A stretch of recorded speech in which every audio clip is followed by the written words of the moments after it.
بسم اللہ الرحمن الرحیم۔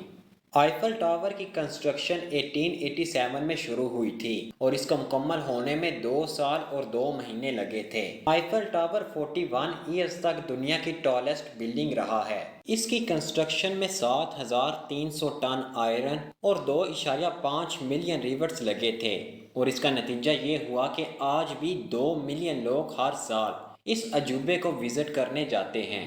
دا پوائنٹ کے معزز دوستو، السلام علیکم۔ اگرچہ آئیفل ٹاور کو نام اس کے ڈیزائنر گسٹیو آئیفل پر دیا گیا ہے، مگر حقیقت میں اس نے آئیفل ٹاور کو ڈیزائن نہیں کیا تھا۔ آئیفل ٹاور کا ڈیزائن 2 انجینئرز مائرس کوچلن اور ایمیلی نوگیئر نے دیا تھا، اور یہ دونوں گسٹیو آئیفل کی کمپنی میں کام کرتے تھے۔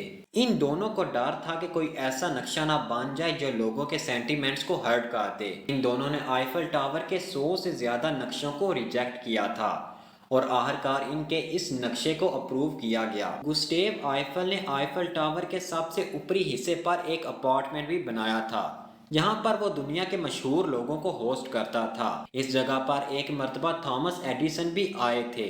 آج کل یہ اپارٹمنٹ آئیفل ٹاور کے آفس کے طور پر استعمال کیا جاتا ہے۔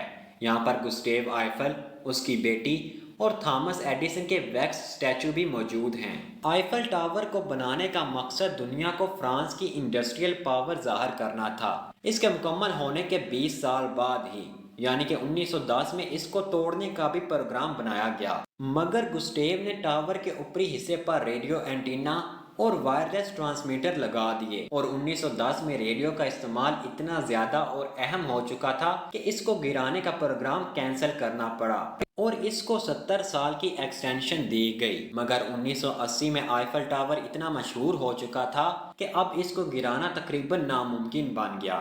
اگست 1944 میں ورلڈ وار 2 کے دوران جب ہٹلر کی نازی آرمی فرانس پر اپنا کنٹرول کھونے لگی، تو ہٹلر نے اپنی آرمی کو حکم دیا کہ وہ اس ٹاور کو بام سے گرا دیں، مگر فرانس کی الائڈ فورسز نے ایسا کرنا ناممکن بنا دیا۔ اگرچہ ہوائی حملے سے آئیفل ٹاور کو کچھ نقصان تو ہوا تھا، مگر وہ کچھ زیادہ نہیں تھا، اور الائڈ فورسز نے آئیفل ٹاور کی لفٹس بھی خراب کر دیں۔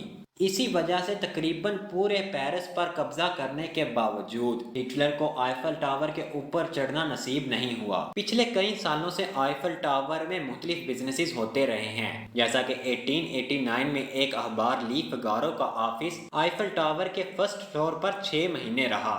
اس کے علاوہ ایک تھیٹر اور ایک پوسٹ آفس بھی آئیفل ٹاور کے دوسرے فلور پر رہ چکے ہیں۔ آئیفل ٹاور اتنا مضبوط ہے کہ یہ کتنی ہی خطرناک ہواؤں اور طوفان کا سامنا کر سکتا ہے، مگر یہ پھر بھی موو کرتا ہے، مگر ہوا سے نہیں، سورج کی تپش سے۔ دراصل آئیفل ٹاور لوہے کا بنا ہوا ہے، اور گرمیوں میں گرمی کی تپش کی وجہ سے آئیفل ٹاور 6 انچ لمبا ہو جاتا ہے، اور سردیوں میں یہ 6 انچ چھوٹا ہو جاتا ہے۔ پورے پیرس میں ورلڈ وار 2 کے ہیروز، آئیفل ٹاور پر کام کرنے والے انجینئرز اور سائنسدانوں کی قبریں موجود ہیں، مگر ان میں سے 72 بندے ایسے ہیں جو کہ کبھی بھی بلائے نہیں جا سکتے، اور اس کی وجہ یہ ہے کہ ان کے نام آئیفل ٹاور پر لکھے گئے ہیں۔ یہ نام 20ویں صدی کے شروع میں لکھے گئے تھے، مگر وقت کے ساتھ ساتھ یہ نام مٹ گئے، اور 1980 کے آخر میں آئیفل ٹاور پر کام کر کے ان ناموں کو دوبارہ نمایاں کیا گیا۔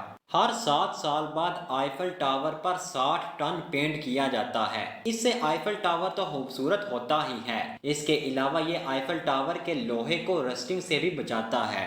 آئیفل ٹاور کے سب سے اوپری حصے پر ایک شیمپین بار بھی موجود ہے، مگر اس تک پہنچنا آسان نہیں۔ اس بار تک پہنچنے کے لیے آپ کو سیڑھیاں چڑھنی پڑتی ہیں، اور ان سیڑھیوں کو چڑھنا ہر کسی کے بس کی بات نہیں۔